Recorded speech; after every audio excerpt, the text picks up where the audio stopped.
शराबी पर अल्लाह की रहमत। दोस्तों, आज हम बात करेंगे शराबी पर अल्लाह की रहमत। एक ऐसे शराबी शख्स के बारे में कि जिसके मरने के बाद कोई भी उसका जनाजा पढ़ने को भी तैयार नहीं था। दोस्तों, एक शख्स था जिसका जनाजा सुबह से उसके आंगन में पड़ा हुआ था।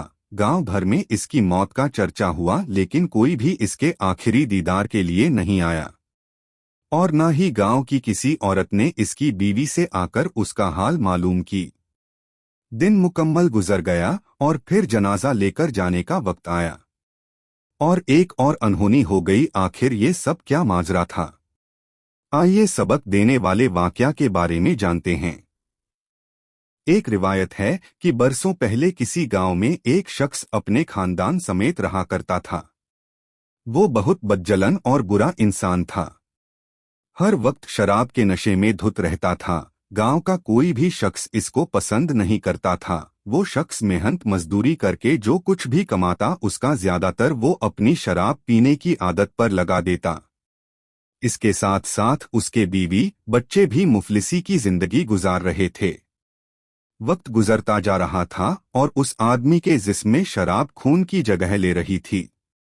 वो अपने खानदान के लिए जिस कदर मेहनत करता जा रहा था, उसी कदर उसकी सेहत खराब होती जा रही थी। जैसे कि इसको गांव वाले बिल्कुल पसंद नहीं करते थे। इसी वजह से उसे कोई भी अपने यहाँ मजदूरी का काम नहीं देता था। हमेशा ही इसे काम के लिए किसी दूसरे गांव की तरफ जाना पड़ता था। उसकी बीवी कुछ ना कुछ सिलाई वगैरह करके उसका हाथ बंटाती थी, लेकिन अब वो बहुत ज्यादा बीमार रहने लगा और एक दिन ऐसा आया कि वो बेचारा मर गया। उसकी मैयत उसके आंगन में रखी गई थी। उस शख्स के बच्चे और उसकी बीवी उसके पास बैठे अपने आखिरी सहारे को हसरत भरी निगाहों से देख रहे थे। कुछ भी हो, बच्चों के लिए उनका बाप दुनिया का सबसे अहम शख्स होता है। लेकिन इससे भी बढ़कर तकलीफ देने वाली बात यह है कि गांव में हर घर को पता चल चुका था कि इस आदमी की मौत हो गई है, लेकिन कोई भी उसके घर नहीं आया। उसकी शराब पीने की आदत की वजह से गांव के लोग उससे नफरत करते थे, लिहाजा उसकी बीवी को ही अब आखिरी रस्म की जिम्मेदारी उठानी थी। वो नेक औरत अपने मासूम बच्चों को अपने बाप की मैयत के पास बिठाकर बाजार गई, उसके लिए कफन खरीदा और एक कुस्ल देने वाले शख्स को बुला लाई जो उसे कुस्ल दे सके।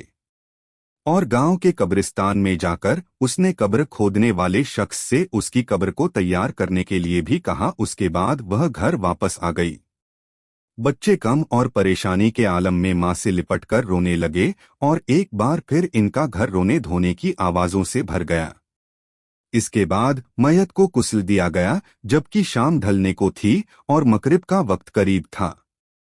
मगरिब की नमाज के बाद उसका जनाजा लेकर जाना था, लेकिन गांव का कोई भी आदमी उसका जनाजा उठाने के लिए नहीं आया। उस औरत ने कई घरों में जाकर जनाजे के लिए मिन्नत की, उनसे गिड़गिड़ाई, लेकिन किसी के दिल में इंसानियत नहीं जागी। आखिरकार उस औरत ने जो जमा पूंजी जमा कर रखी थी, उसमें से 2 मजदूर मंगवाए जिन्हें जनाजा कब्रिस्तान तक ले जाने के लिए तैयार की। और इस तरह अब उस आदमी का जनाजा कब्रिस्तान पहुंच गया, लेकिन कब्रिस्तान में उस आदमी की मैयत का मंजर रुला देने वाला था। एक अकेली औरत मैयत के पास खड़ी थी, इंतजार कर रही थी कि कौन आएगा और इसका जनाजा पढ़ाएगा। रात का अंधेरा बढ़ता जा रहा था। कब्रिस्तान के करीब ही एक पहाड़ी थी जिस पर एक बुजुर्ग रहा करते थे। वो अल्लाह के नेक बंदे और वली थे। गांव के सभी लोग उनसे नसीहत लिया करते थे और उन्हें अपना पीर और मुर्शिद मानते थे। वो बुजुर्ग शख्स आज तक इस पहाड़ी से नीचे नहीं उतरे थे, लेकिन आज उन्होंने पहाड़ी के किनारे पर खड़े होकर कब्रिस्तान में देखा और वहां एक औरत को मैयत के पास खड़ा पाया तो वो तेजी से पहाड़ी से नीचे उतरे। ये एक गैर मामूली बात थी, क्योंकि उन्होंने आज से पहले कभी ऐसा नहीं किया था। उनके नीचे आने की खबर पूरे गांव में फैल गई और देखते ही देखते सारा का सारा गांव कब्रिस्तान पहुंच गया। उन्होंने मैयत के पास पहुंचकर उसकी बीवी से कहा कि बेटा, तुम फिक्र मत करो, इसका जनाजा मैं खुद पढ़ाऊंगा। जैसे ही उन्होंने नमाज जनाजा पढ़ाने के लिए कहा तो गांव के सारे मर्द एक एक करके जनाजे की नमाज पढ़ने के लिए उनके पीछे खड़े हो गए और इस तरह उन्होंने शराबी की नमाज जनाजा पढ़ाई। दुआ के बाद पहाड़ी वाले बुजुर्ग गांव वालों से फरमाने लगे कि ऐ लोगों, मगरिब से कुछ वक्त पहले मैं अपनी इबादत गाह में बैठा था, मेरी अचानक आंख लग गई और एक अनजान आवाज ने मुझसे मुखातिब होकर कहा, जाओ नीचे कब्रिस्तान में एक औरत अपने शौहर के जनाजे के साथ मौजूद है, उस मैयत का जनाजा पढ़ाने वाला कोई नहीं, लिहाजा आप जाओ और उसकी नमाज जनाजा पढ़ाओ, अल्लाह पाक ने उसको माफ कर दिया है। उसके साथ ही अचानक से मेरी आंख खुल गई। मैंने पहाड़ी के किनारे पर खड़े होकर जब कब्रिस्तान में देखा तो वही मंजर पाया, इसीलिए मैं इस काम के लिए नीचे उतरा हूँ। इसके बाद उन्होंने उसकी बीवी की तरफ मुतवज्जो होकर पूछा, ऐ नेक औरत, तू मुझे ये बता कि यह शख्स ऐसा कौन सा काम करता था जिसकी वजह से इस पर ऐसा जबरदस्त अल्लाह की रहमत नाजिल हुई। वो औरत कहने लगी, हजरत, ये तो हर वक्त शराब पीता रहता, दिन भर शराब खाने में बैठा रहता, लेकिन 3 काम ऐसे थे जो ये जरूर किया करता था। इनमें पहला ये कि मेरा शौहर हर रात शराब के नशे में रहता था और उसी हालत में सो जाता, लेकिन जैसे ही सुबह उसकी आंख खुलती वो नमाज अदा किया करता था। उसकी दूसरी अच्छी बात ये थी कि उसने अपने बच्चों के साथ हमेशा 2 यतीम बच्चों की परवरिश की। हमारी 4 औलाद में से 2 बच्चे हमारे हैं, जबकि 2 बच्चे यतीम हैं। और तीसरी आदत ये थी कि जब भी इसका शराब का नशा उतर जाता तो वो रो रो कर अल्लाह ताला से माफ़ी मांगता। रात में जब भी इसका नशा उतरता तो ये गिड़गिड़ाकर अल्लाह पाक से दुआ करता कि ए अल्लाह, तू ही मेरा मालिक है, मेरा अपनी इस बुरी आदत पर काबू नहीं, मैं चाह कर भी इससे बच नहीं पा रहा हूँ।